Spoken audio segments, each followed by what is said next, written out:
Okay, here we are. This is lesson 5 of how to draw a Shelby Daytona Coupe. And I thought I was going to work back farther today, but instead I decided to work on kind of defining the shape of the hood.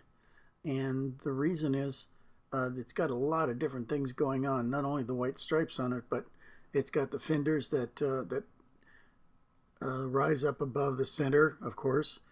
It's all one piece, so all that rises with it. And it's got a lot of different color values in it, tonal values. So I'm working on those, and I just kind of wanted to establish the darks against the lights so I have a little idea. And really, I wanted to do it so that you could see how it's starting to turn into a Shelby. And I think this will show it more than any other part of the car. When you start to see the front end of the car, it really does mean something in terms of putting it all together in your mind. God, these are such gorgeous cars. I'm really going to take my time with it to make sure that I get it done as well as I can, because it would be a shame to take this amount of time and not get a gorgeous drawing out of it. But unless I totally screw it up, it's pretty hard to make this into anything but a beautiful car. The lines are so flowing in it, and it looks right. I mean, from the minute you take a look at it, it just looks like that's the way a race car should look. Front engine car particularly, because this thing is round and organic. It almost looks like an animal or something, like a cheetah or something like that. It's from the second that you see it that it's built for speed, and it's just waiting to go. If I had one of these things, I wouldn't have a driver's license for more than a couple of days before they put me away, because it is just such temptation to take it out and give it a run.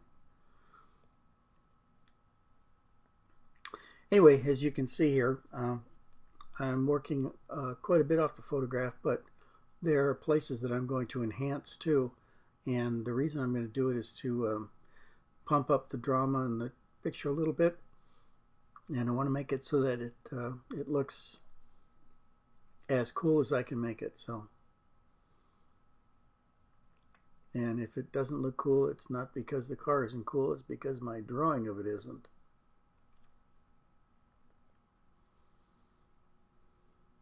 Yeah, here I'm doing the detailing of the as they call it, perspex, but we call plexiglass covers over the headlights. And then later on, I'm going to have to go in and do the headlights themselves inside of there.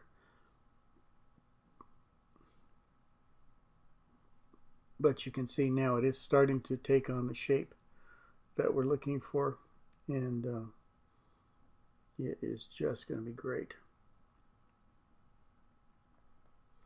A couple of those things, like in the grill, were on the right side of the car, left side of your drawing or your monitor.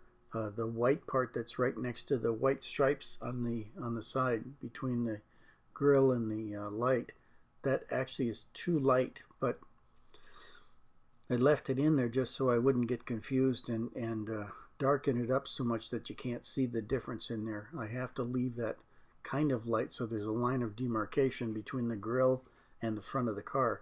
If I were to lose that, then it would really be confusing to the viewer.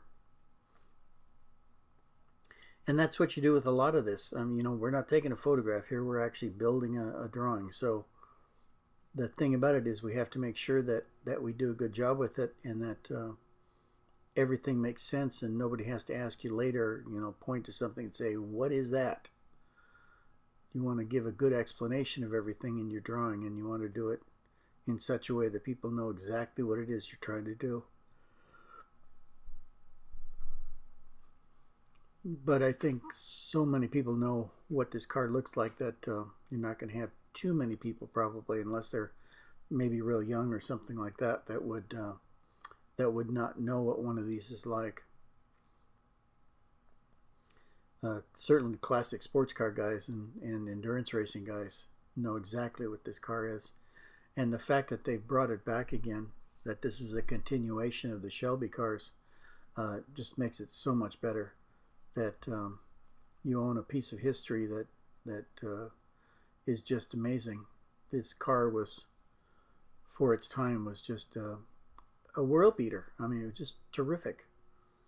And to come from a relatively humble beginning as a Cobra to make this into what became an endurance racing champion is just amazing to me. Okay, running out of time. I'll see you tomorrow, and we'll be working more on this, and I hope to see you back here then. Thank you very much. Goodbye.